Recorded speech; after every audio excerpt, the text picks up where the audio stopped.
Bueno, aquí un par de flash informativos de cuestiones internacionales. La primera, no sé si ustedes recordarán cómo los señores Rosenthal, hondureño, Yanni y Yankel, son nombres muy complicados para mí, pero ahí están ya dichos, habían sido detenidos en Miami y puestos a disposición judicial por temas relacionados con la corrupción y el lavado del dinero. Bueno, recientemente han sido puestos en libertad condicional en Nueva York y ahí deberán enfrentar el juicio que finalmente decida el juez sobre la base de las pruebas que presentaron contra ellos en la oficina del Departamento de Pero Tesoro. esto está vinculado con lo que decías hace un rato, cuando hablábamos sobre la jueza Reynoso. La acusación es grave en contra de Yankel Rosenthal. Y bueno, grave y ha supuesto prácticamente, no voy a decir el empobrecimiento, pero sí el final del gran imperio que tenían los Rosenthal en Honduras. Y sin embargo, las autoridades estadounidenses dicen, no hay riesgo de que este señor se escape, se puede ir a vivir al apartamento o a la casa en donde se encuentre su familia y habrá de asistir al proceso. Pero es porque prevalece el derecho, es decir, yo mencionaba a las 10 p.m. uno de estos días que Nicholas Birsin nos comentó que el abogado que estaba defendiendo a la familia Rosenthal era de los mejores abogados en Estados Unidos. Claro. Que no importaba que el caso hubiese sido elaborado y sustentado por el Departamento de Estado, que por una coma, por un punto mal puesto y todo lo que no estuviera ajustado a derecho se les podía caer. Indicadores de esto fue cuando empiezan a devolverle las propiedades y ya no digamos indicador de esto es que queden en libertad condicional. Es que, bueno, hace falta todavía que corra agua bajo el puente para tener una conclusión así. Pero los hondureños se apresuraron a desarticular ese imperio. ¿Y qué resulta ahora? ¿Y qué pasa ahora si resultan exonerados? Es que el tiempo nos dirá sobre esto, pero quiero retomar el comentario de Pedro que tú dijiste. Tiene relación con esos que la prisión preventiva debe ser excepcional. Aquí hay una gran diferencia. Que también el sistema de justicia en Estados Unidos no fácilmente amenazas a un testigo y no fácilmente intervienes en investigaciones, porque te enfrentas a castigos mucho mayores, y no solo a castigos mucho mayores, sino a la certeza de que esa justicia te va a perseguir. Nuevamente, los argumentos de Sisi frente a ese juez, que debo corregir su nombre, es Dilmer Porras, no Danilo Porras, como dije anteriormente, cuando dicen hay un testigo amenazado y él dice ya está protegido, pero habría que conocer mucho más cómo se desarrolló ese. Y el otro tema que va a ser ahí es que tienen garantías de que no se van a fugar, no es que nos vaya a pasar a nosotros aquí lo de Brian Jiménez. Pero qué, bueno, sí, eso es cierto. ¿Verdad? Y Gustavo qué Alejos, vergüenza, ¿verdad? Gustavo Alejos. Sí, o Juan Carlos Monzón, que se pasa 5 meses jugando al toro con las autoridades. Sí. Pero miren, ¿qué significa para Honduras? Luis Mendizábal. ¿Qué significa para Honduras este caso? En términos generales ha sido el gran caso en la historia reciente de Honduras. Yo creo que significa más para Estados Unidos, porque si tú te das cuenta, cuando el Departamento del Tesoro ha designado a gente y por A o por B han sido detenidos o extraditados, han observado prisión provisional, prácticamente todos. El hecho de que el juez devuelva cosas y decrete libertad condicional, aunque está sujeto a un proceso y tal, sí visualiza ahí un barniz, en mi opinión, distinto. Habrá que ver cómo termina. Sí. Pero acuérdate que todos los que han ido lo suelen observar. Pero bueno, a ver qué pasa. Vamos a una noticia muy corta. releva a Kaká. Es decir, Mauricio Macri releva a Cristina Kirchner. Es que yo no sé, ahí parece que todos los presidentes tienen duplicado la inicial. Lo curioso es que la señora Cristina de Kirchner, en un ataque, no sé si de soberbia, de vanidad, de orgullo, de rabia o sabe Dios qué, decidió no hacer la entrega de la banda presidencial a su sustituto elegido democráticamente en una república como es la Argentina, que pocas dudas hay de golpismo a estas alturas y sí de observancia de derechos constitucionales, aunque económicamente no les vaya tan bien, y el señor Macri tuvo que tomar el poder con un montón de invitados. Ahí vemos a la presidenta argentina, la presidenta de Chile, etcétera. El de Perú, lo está saludando. El de Perú, correcto, el de Colombia, está luego Ecuador, Bolivia, Haití, bueno. Atrás.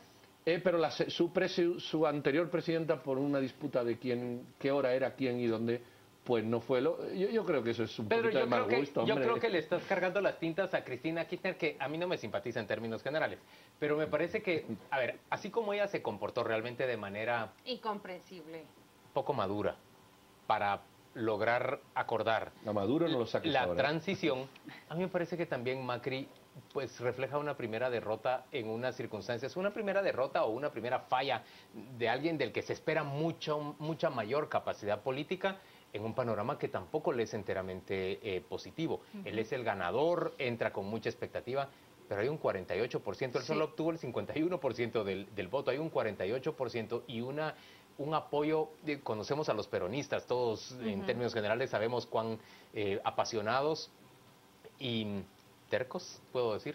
Pero es un símbolo de democracia. Llegan a ser, por supuesto. O sea, pero tú pierdes el poder, democráticamente tienes que ir yo termino viendo a Argentina, me parece infantil la actitud de ambos. Ambos dejaron muy mal a Argentina.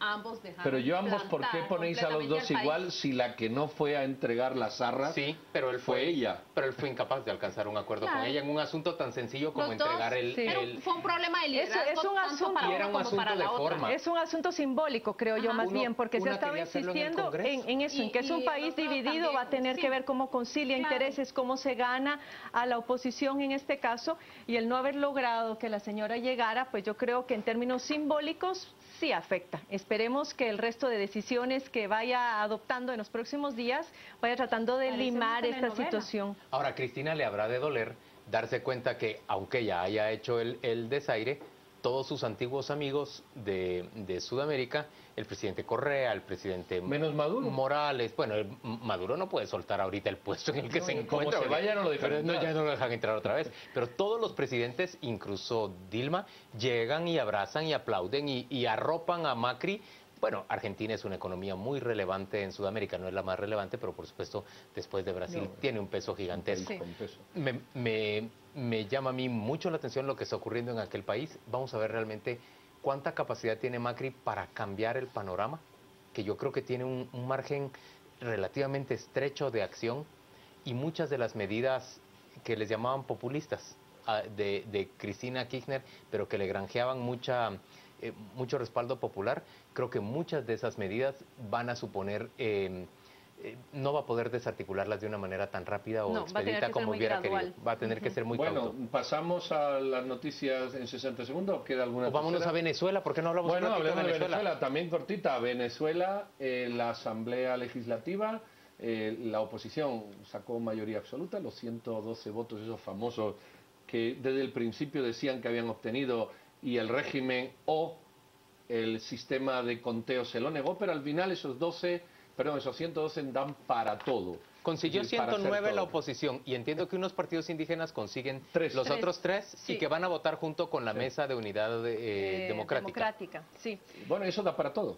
Da para todo, para referendos, ¿no? Llamó la atención que hubo un momento en que la Comisión Nacional Electoral no terminaba de asignar los diputados que hacían falta para llegar a la mayoría en la Asamblea Nacional. Finalmente entiendo que se negoció, habrá que ver qué fue lo que se negoció entre el oficialismo y los partidos de oposición y cuál va a ser la dinámica en los próximos días. Señores, no hay mucho más que decir, nos queda muy poco tiempo, pero vamos entonces ya a presentarle nominados a ganador y perdedor de la semana.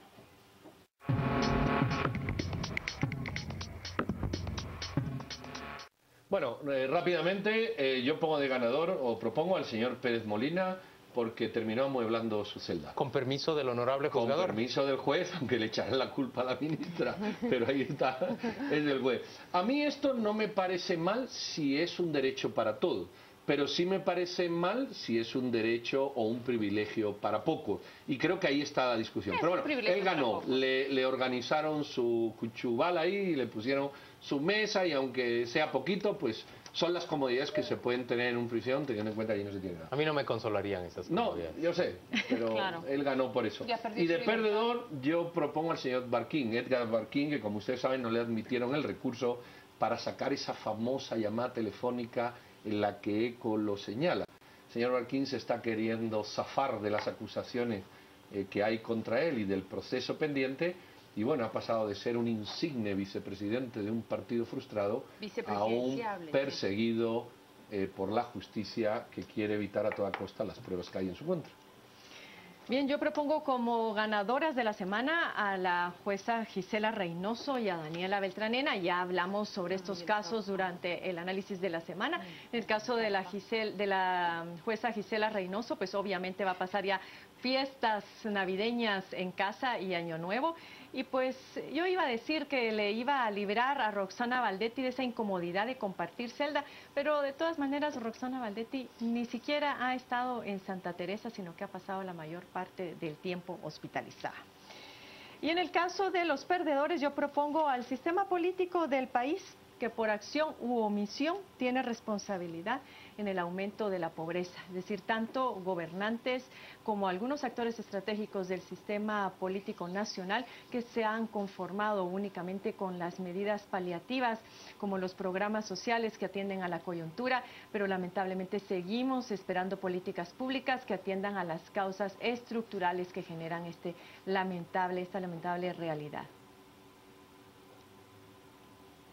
Bueno, voy a proponer a un ganador que por segunda vez lo propongo como ganador en este programa, pero miren si ahora no merece ser nombrado ganador en las 8:45.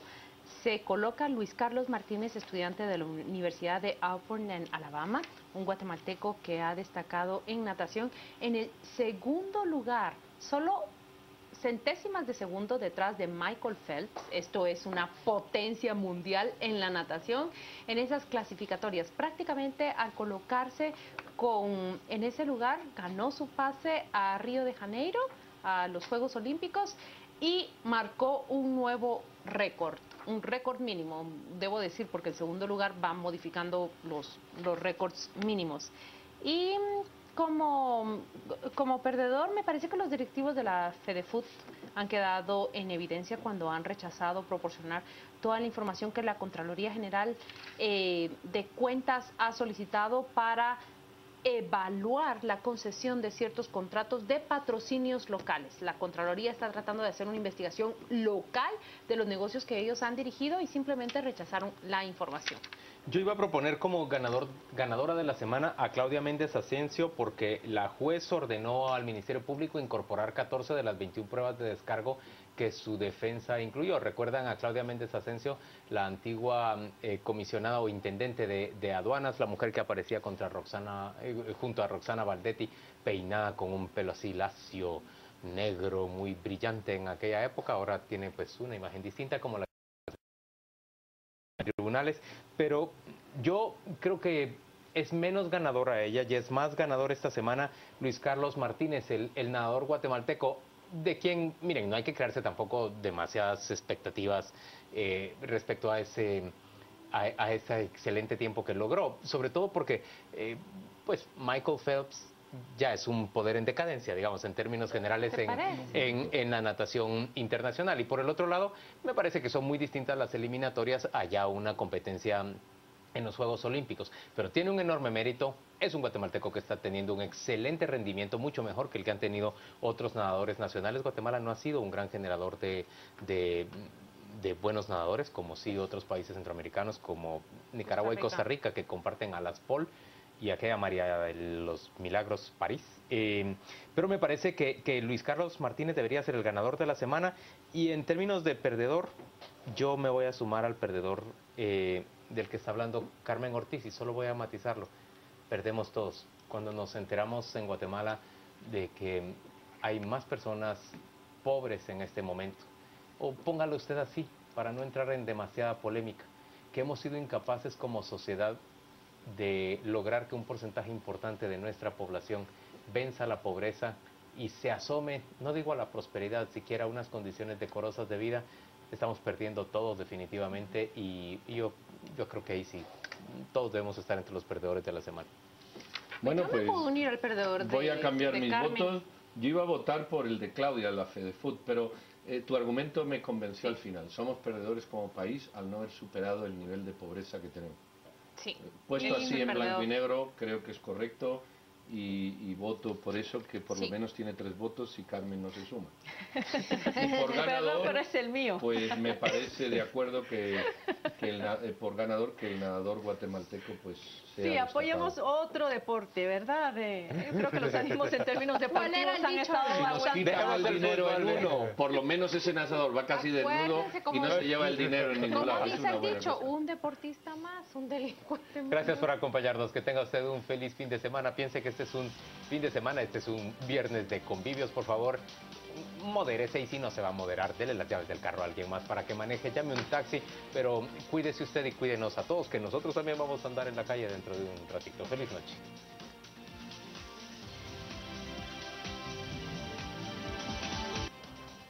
Hola, ¿qué tal? Muy buenas noches. Por cortesía de Curvo de Egua, le doy la bienvenida a nuestro primer bloque de análisis a las 10 p.m. Esta noche hablamos de trabajo infantil, el cual además es nuestro hashtag de la noche, trabajo infantil. Hablamos acerca de los operativos realizados hoy por el Ministerio Público y también la Procuraduría General de la Nación en los llamados operativos Angelitos Dormidos. Pero hay mucho más que se vienen a unir a las condiciones de pobreza, a las condiciones de desigualdad, a las condiciones de hambre, de hambruna, de desnutrición crónica, que estaremos tratando esta noche con trabajo infantil como nuestro hashtag de la noche. Vamos a presentarle nuestro hashtag gracias a Curvo de Egua. Este segmento es cortesía de Curvo de Egua, los techos curvos de Guatemala. Canal Antigua a través de Facebook y también, por supuesto, las cuentas de nuestros analistas de hoy. En el caso del licenciado Adrián Zapata, quien lo hace a través de su cuenta @ZapataADR, y de la licenciada Carmen Lorena Ortiz Estrada de Chacón, quien lo hace a través de su cuenta @Carmen Ortiz E. Yo participo de la discusión a través de mi cuenta @JCasandoval_ para comenzar esta noche con trabajo infantil. Estos son nuestros titulares. Banco Industrial